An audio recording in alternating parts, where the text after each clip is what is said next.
우리 군이 사거리 500km 탄도미사일 시험 발사에 성공했습니다. 이번 시험 발사 성공으로 우리나라는 유사시 북한 대부분 지역을 타격할 수 있는 능력을 갖추게 됐습니다.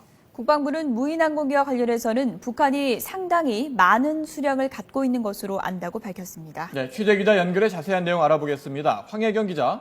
네, 국방부입니다. 군 당국이 500km 탄도미사일 시험 발사에 성공했다는 점을 확인했군요. 네, 그렇습니다. 김민석 국방부 대변인이 오늘 오전 정례 브리핑에서 밝힌 내용입니다. 지난달 말 사거리 500km 탄도미사일의 첫 시험 발사에 성공했다고 말했는데요. 이에 따라 군 당국은 추가적인 시험 발사를 거쳐 이르면 내년쯤 실전 배치할 계획인 것으로 알려졌습니다. 현재 우리 군이 보유한 미사일의 사거리는 300km가 최대입니다. 기술이 없어서가 아니라 그동안 한미 미사일 지침에 묶여 이보다 사정거리가 긴 탄도미사일은 개발이 금지되어 왔습니다. 하지만 지난 2012년 미사일 지침을 개정하면서 개발 가능 사거리가 800km로 늘어났고 이에 따라 500km짜리 탄도미사일을 먼저 개발해 이번에 시험 발사를 성공시킨 겁니다. 이번 시험 발사 성공으로 유사시 우리나라는 북한 대부분 지역을 타격할 수 있는 능력을 갖추게 됐습니다. 이와 함께 군은 미사일 지침상 한도인 사거리 800km, 탄도 중량 500kg짜리 탄도미사일도 개발하고 있습니다. 국방과학연구소는 연내에 미사일 개발을 완료하고 이르면 내년쯤 시험 발사할 계획인 것으로 전해지고 있습니다. 사거리 800km 탄도미사일이 실전 배치되면 우리 군은 안전한 후방 지역에서도 북한의 전역의 핵과 미사일 기지를 타격할 수 있는 능력을 갖추게 됩니다. 북한은 현재 사거리 1000km가 넘는 중장거리 미사일을 다수 보유하고 있는데요. 사거리 1300km인 노동미사일, 그리고 사거리 3000km인 무수단, 그리고 사거리가 5000km를 넘는 것으로 추정되는 대포동 2호 등을 실전 배치하고 있는 것으로 알려졌습니다.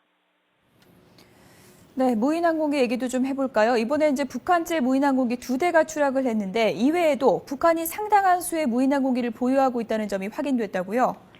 네, 북한이 이번에 국내에서 추락한 무인항공기 외에도 상당히 많은 수의 무인항공기를 보유하고 있는 것으로 알려졌습니다.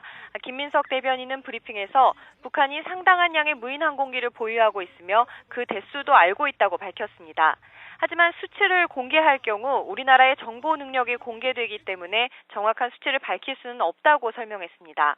김 대변인은 북한이 그동안 규모가 큰 무인기를 운용해왔지만 최근에는 사이즈가 작은 소형 무인기를 만들고 있는 것 같다면서 그런 과정에서 한국의 무인기를 침투시켜 운행하는 가운데 추락한 것으로 추정된다고 밝혔습니다. 또 무인기를 많이 개발 생산하는 건 세계적인 추세인데 북한도 그런 추세를 따라가고 있는 것으로 보인다면서 이 같은 소형 무인기는 탐지가 쉽지 않기 때문에 소형 무인기를 탐지할 수 있는 레이더 등 대응 시스템을 최대한 신속하게 갖추겠다고 설명했습니다. 특히 저고도 레이더의 경우 일부 선진국에서 만들어 놓은 것이 있다면서 구매를 위한 절차를 밟고 있는 것으로 안다고 덧붙였습니다. 또 일부 매체에서 백령도 무인항공기가 북한의 평남 온천 비행장에서 발진됐다고 보도한 데 대해서는 그럴 가능성은 없다고 일축했습니다. 북한 핵실험이나 장거리 로켓 발사 가능성에 대해서는 현재까지 그런 징후는 포착되지 않았다고 설명했습니다. 지금까지 국방부에서 YTN 황혜경입니다.